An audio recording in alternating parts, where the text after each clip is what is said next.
What is going on, guys? Money Webby here, back again on Tuesday with a nice 4-game slate here tonight. I got it broken down for you with 6 of my favorite plays on the slate.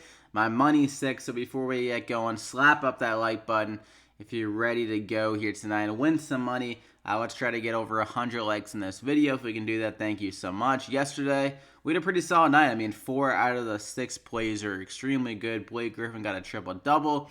Devin Booker went off. Tobias Harris went off, set a career high in points.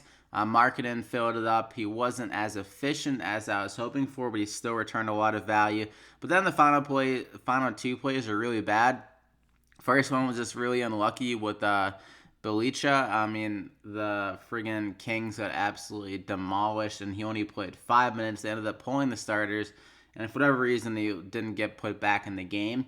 I mean, I think he shot like over 2, so it's not like he was absolutely killing the team in 5 minutes. I'm not really sure. I wasn't watching the game, but that was really unlucky. I mean, you couldn't have projected them to get blown out like that, and him only getting 5 minutes. That's like pretty much the worst case scenario for a game for a player. And also Avery Bradley. I mean, the guy played, I think, like 28 minutes, maybe even 29 minutes, and he didn't score a single point. He literally did nothing on the court.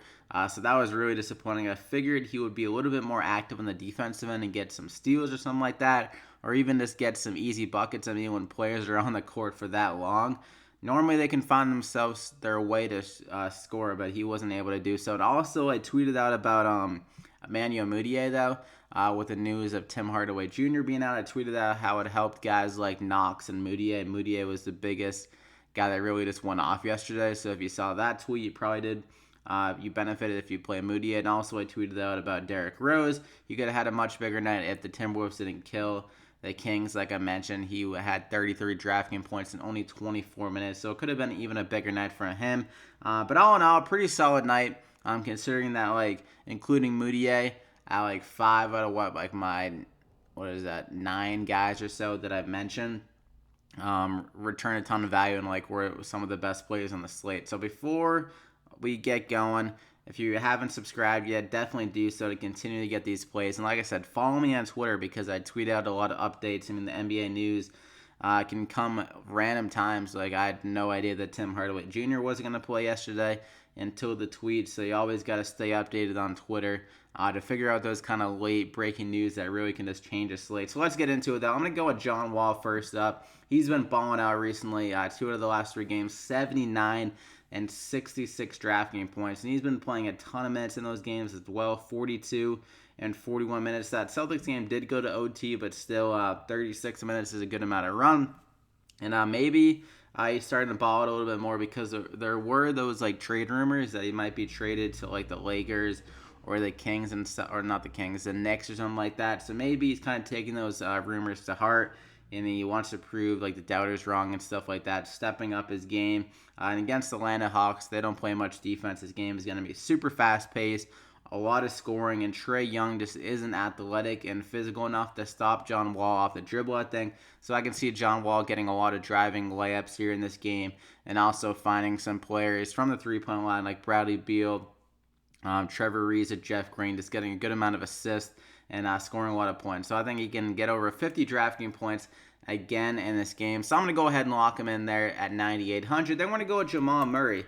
He's been a little bit up and down, but he was dealing with that injury. It seems like he's 100% now with 36 DraftKings points in a pretty tough matchup against the Raptors the last time out. Gets a softer matchup here. Going against the Dallas Mavericks, it might be without Dennis Smith Jr., so Jalen Brunson will have to defend Jamal Murray if he is out, and he's an okay defender, but he's still like a young guy in the league, so I could see Jamal Murray getting the upper hand in that matchup, and he has that usage ability, like that high usage ability with so many guys that like Gary Harris, Paul Millsap, and stuff like that. So Jamal Murray definitely has big upside in this matchup. So I'm going to go ahead and lock him in there as my second guy. One of the better values. I mean, a lot of these guys are like priced up on the slate. Like John Collins, he's been playing really well, but 7,900 for a guy that has like not like he has a, I mean he has a high ceiling, but his floor isn't that great for 7,900. Then like Spencer Dinwiddie, like a lot of these guys are priced up. So Jamal Murray,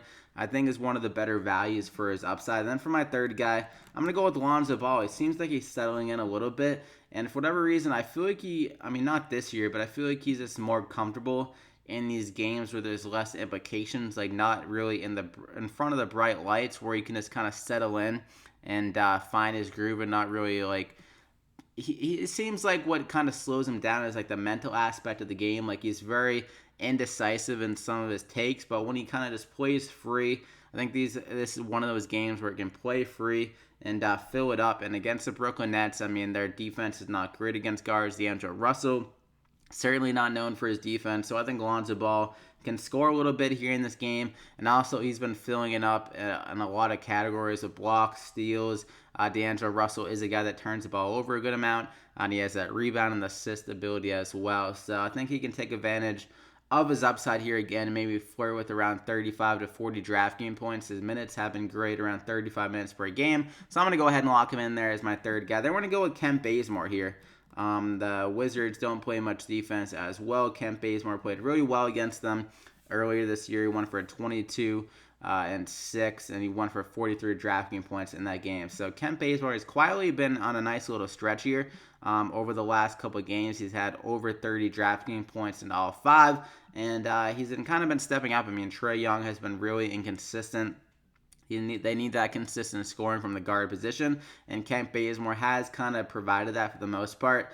And like I said, soft matchup, really high scoring, fast-paced game. So I'm going to go ahead and lock in Kent Bazemore there. And for my fifth guy, we're going to go with Monta Morris. He's been playing that like two kind of the shooting guard kind of minutes where he's been like the starter with the minutes, like I'm trying to say it. But I think Jamal Murray kind of benefits more from that because he can play off ball more, which is a little bit more comfortable, I think, in those kind of like pull up and shoot kind of situations. And Monta Morris kind of can run that point guard role for the offense. But I think Monta Morris is a really good player. Every time I watch him, I've been impressed, and he's been returning some good value recently with 28, 31, 38, and 32 DraftKings points in the last 4. And like I said, with Gary Harris still out, they need some more scoring to step in, and Monta Morris has been providing that and also filling it up with some rebounds and assists. So 4,700.